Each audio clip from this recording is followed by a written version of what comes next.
Welcome back to another video, and today I'm going to be breaking down how to get backlinks the fastest possible way, and obviously without getting your website penalized and stuff like that. So for anyone that is getting into SEO and stuff, basically you could have like the best content in the world on your website, and if your website doesn't have power, i.e. backlinks from another website, you're going to struggle to rank. There's a lot of cases where websites might have the best content, but they might actually be on page 2. So in that case, you do need power, you do need backlinks. One thing that I will also say as well is I'll have a link to this in the comments where you can get a free backlink list. Now, basically, this is what you would get in the actual Google Sheet. Once you do get the URL on email, just make certain to click on file and then make a copy. But you basically get a load of directories. Some are in America, some are in UK. If any of you guys are watching outside of America and UK and stuff, do let me know, and I'll create like another tab, and I'll try and find like Canadian ones or Australian ones. I'm never really too sure where people are watching, but basically I've broke it down into websites where you can get like a free or paid listing as well. So for example, in the UK, you've got the likes of yell.com. And if we were to quickly search for like a popular category like gardeners, and we'll do Manchester because that's where I am, you will see that there are a load of different websites here, like Warrington Fencing Limited, where they do actually have a backlink or a directory from yell.com. So if you've not got any directories, if you're literally just getting to grips when it comes to SEO and link building, I would start off with the directories first. Obviously try and get like your social profiles and stuff, like your Facebooks, your Instagrams, your LinkedIn profiles, set all of those up, then get these actual backlinks first. And then I'm going to go into like a part 2 of the video where I'm talking about more about outreach and getting guest posts and niche edits and stuff like that for your actual website. So start off with your social profiles, then get these directories, which I've got in the actual sheet. There's a good amount in here as well. There's about 32 for the UK, and we've got about 92 in America. So start off by getting some of these. And also another thing as well is if, say for example, you're looking to get directories or citations for a specific industry, you can always go down this route. So I always go down the route of directory website for dentists. Completely misspelled that. And as you can see, there's a load of directory websites, some of which are obviously like you need to pay for them, like the NHS and stuff. You might need like a specific license to get listed on NHS. But DD Group, which is a dental directory, you can definitely get listed on here as a potential aesthetics agency or like a special agency, like a hygienist and stuff. Bupa, you might need to pay them, but like dentaldirectory.org.uk, these guys you can definitely get listed on. As you can see, they've got the dental group, which is a dental practice in London. It's literally just link building 101, and then obviously if you click on visit our website, it goes through to their website, meaning it's passing some form of relevancy and or power through to that website. So now that you've got, I'm gonna assume that you guys have the base layer of directories. We can then go to actually doing some guest posts or getting some links that our competitors have that we don't. So all I've done here is I've just searched for best alternatives to Facebook, and this is kind of going to also help you guys rank in like the AI overviews and stuff like that as well. If you start searching or if you start clicking on some of these links, you'll very easily see which websites are mentioning your brands, or your competitors, should I say. So, for example, if I had just recently set up an alternative to Facebook, let's say I've set up Twitter123.com, and I want to get listed in the AI overviews for best alternatives to Facebook. This is all down to which links are mentioning my brand. So, for example, if I look here, right, we've got the likes of Mighty Network, we've got the Fourth Wall, we've got G2, we've got Thinkific, we've got Sprout Social, Crowley Media Group, Fairy God Boss. All of these are being mentioned, and they're not actually mentioning our website. So in this case, all I would be doing here is I would try to find the author of this article. If I can't, there's a few different ways that I can go about doing it. So this is the author here, called Matt Kasra, right? Now, we could run this website through hunter.io, which I'll show you in a second. We could try and find the author on LinkedIn to try and reach out to.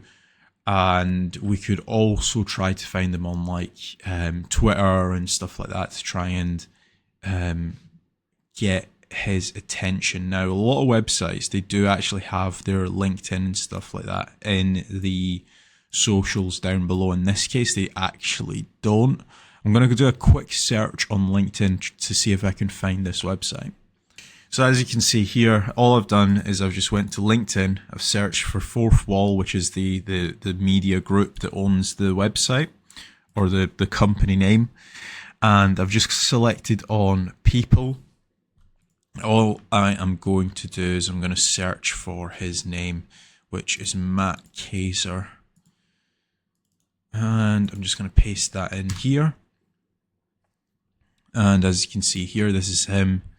I'm just going to send him a connection. And then we can obviously, once he's accepted, I can then start a conversation. Now, this might take a couple days because it also relies on him actually accepting my like friend request. But what you can also do is you can try and find his email. So this is a tool called hunter.io. This is like free. I actually do pay for it because I think it's quite a decent tool. But you can use just the free version as well, which I believe it gives you like 50 credits per month, which is basically 50 email fines. And this is what it basically does, right? So I'm just going to grab this URL. I'm going to paste it into here. And as you can see, we've got Fourth Wall, which has 20 results there. And what we're going to try to do is find his email, which is Matt Kasra. You can obviously search for his name, or you can go down like the departments. I'm going to assume he might be in marketing. Maybe not, but I'm going to just search for his full name here. And as you can see, matt.kasra@fourthwall.com. I would just grab this email. So I've just went to ChatGPT and I've just said, can you write me an outreach email without it sounding really spammy? Avoid spammy keywords. It is for an article to do with the 10 best alternatives to Facebook, and it's going out to Matt. Just mentioned that we've recently set up our new social platform called xyz.com. We already have a massive following in Southeast Asia. We would really like it for Matt to include us in the article to do with the 10 best alternatives. And this is basically the email that I would be sending out to Matt. Obviously, you can tweak certain things if you don't like it, if you don't like how it sounds, for example. But this is a quick note for your 10 best articles to do with Facebook. The reason why I kind of like using the article H1 or the article heading in the subject line is because he's going to see that email and he's going to be like, oh yeah, I do remember writing that article on the 16th of January 2025, right? There's something about that subject line where if he sees it, he's going to be like, ah yeah, I do remember doing that piece of work. Then it just goes in straight up. Hi Matt, hope you are doing well. I came across your article, 10 best alternatives to Facebook. Really solid roundup. I wanted to reach out because we've recently launched our new social platform called xyz.com. We've already built a strong user base across Southeast Asia, and the feedback so far has been incredible. Since your page highlights emerging platforms, we thought XYZ might be a good fit for an update or future mention. If you like, I can share a short overview, some user data or screenshots to help you evaluate whether it's relevant for your readers. Appreciate your time, and thanks again for putting together such a useful resource. Best regards, Kasra. This is what I would be sending out to Matt. Again, you can pick and choose what you actually want to send out. If you wanted to make it a little bit shorter, if you wanted to make it a little bit more detailed, you could do. One thing that I would obviously mention is when you are using this prompt to start doing outreach, make certain that you actually mention avoid using spammy words. There's certain words that if you use when you're emailing someone for the first time, there's a good chance that your email will land in the promotions tab. And if it lands in the promotions tab, that's basically your email in a way blacklisted. So that means that basically if you're going to be sending out 20, 30 of these emails to a load of different websites, like let's say you're going down this list, you're going to then go to mightynetworks.com. Again, find the reader here, which is the Mighty team, right? Let's say you're going to send out an email to these guys next, and then maybe in 5 or 10 minutes time, you're going to go to one to thinkific.com, right? If you're using blacklisted words or spammy words in your email, it's very easy for Google to pick up that you are trying to do something spammy. Even though it might not be a spammy method, but just sending out emails asking for links.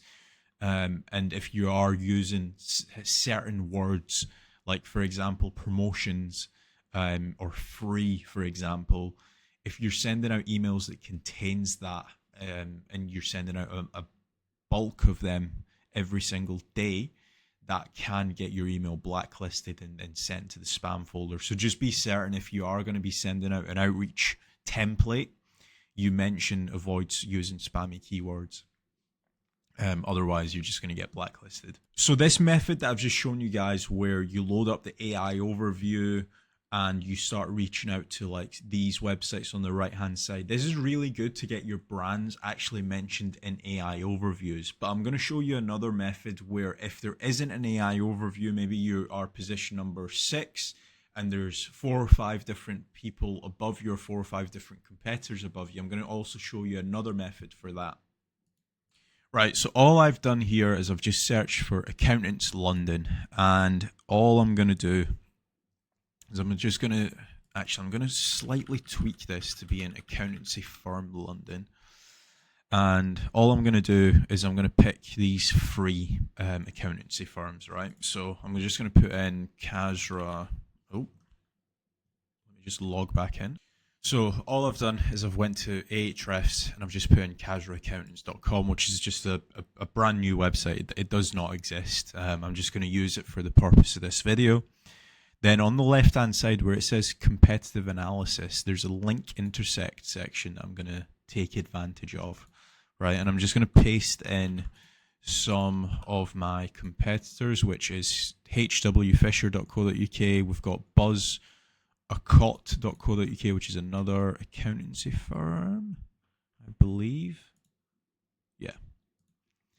And we have got our third one, which is safri.com. And again, massive accountancy firm down in London. I'm going to paste these 3 in here and I'm going to click on show link opportunities. Now, basically what this link intersect section does, if you've never used Ahrefs, is it will basically give you a list of links that your competitors have that you don't have. And you can also filter down into how many how many times it links out to your competitors. So if I wanted to see a list of backlinks that link out to all 3 of my competitors, I can select all 3 competitors. In a lot of cases when you do that, it does narrow down the list quite a lot. So it goes down to, I think we were looking at 2,000 before. And if we select that filter to show links that link out to all three of our competitors, it goes down to 152. And this way we can obviously start doing some outreach to some of these websites. Now, one thing that you can also do as well is there are a lot of spammy websites that kind of come to or show up in the list. Like, for example, you've got a lot of websites here that just have zero traffic. Now, what I would do here is I would probably like set a minimum limit of at least 100 traffic. And then as you can see, it's actually narrowed it down even more so now. But one thing I'm actually going to do is instead of just having all three competitors, I'm going to have at least two competitors. This will obviously increase the amount of links here. And as you can see here, we've got, like, for example, the likes of ifmagazine.com, which is a business and tax related magazine that we could actually reach out to. And again, very similar process. Instead of obviously the previous method was looking at the AI overviews, pulling all of these into hunter.io, reaching them out on email. All I'm going to be doing here is I'm going to create a list here of websites, like for example the IF magazine, and I'm just going to reach out to these using hunter.io. So all I'm going to do is I'm just going to copy this URL and I'm just going to go over to hunter.io, and we've got the 18 results. So in this case, I would probably reach out to the writing and communication person, which is Sue. So I'm just going to click on reveal, and then obviously we've got Sue Whitbread, and this is her email, and I can also reach out to her on LinkedIn as well. So if you did want to go down the route of not emailing everyone, actually connecting to them on LinkedIn and messaging them that way, you could do that as well. And then that's her email there. So I've showed you guys 3 different ways that you can actually reach out for backlinks. Obviously, method number 1 is grabbing the outreach sheet, which is listed on my website. I'll have a link to this down below. It's completely free to use. So you've got all of like the directories in America. You've got a lot of directories in the UK as well. One other thing that I did forget to mention about this as well, like a little added tip, is you could even go down the route of going after location-based directories as well. So what I would do with something like that is do Manchester business directory. And obviously you've got like the manchesterresearch.co.uk, which is like a big massive directory here. You've got Pinpoints MCR, and that again is a big directory site. You've got businessmagnet.co.uk. Some of these will be paid, obviously, but try and get all the free ones as much as you can. Like, for example, this one, they've got, I actually can't click there we go, compare packages. So this one is paid for. So if there are a lot of paid ones, try to avoid those at first. Only get paid ones if it makes sense. But again, you could swap out Manchester for anywhere. So like you could do like Iowa business directory, and there will be a load of different Iowa based business directories. Or you could do even like Orlando business directory, for example, and you've got a load of different Orlando ones as well. So that's been my video on link building, how to get more links, how to get better links, and how to get links fast as well. Hope you guys have enjoyed the video. If you guys have, please do remember to leave a like, and I will see you in the next video.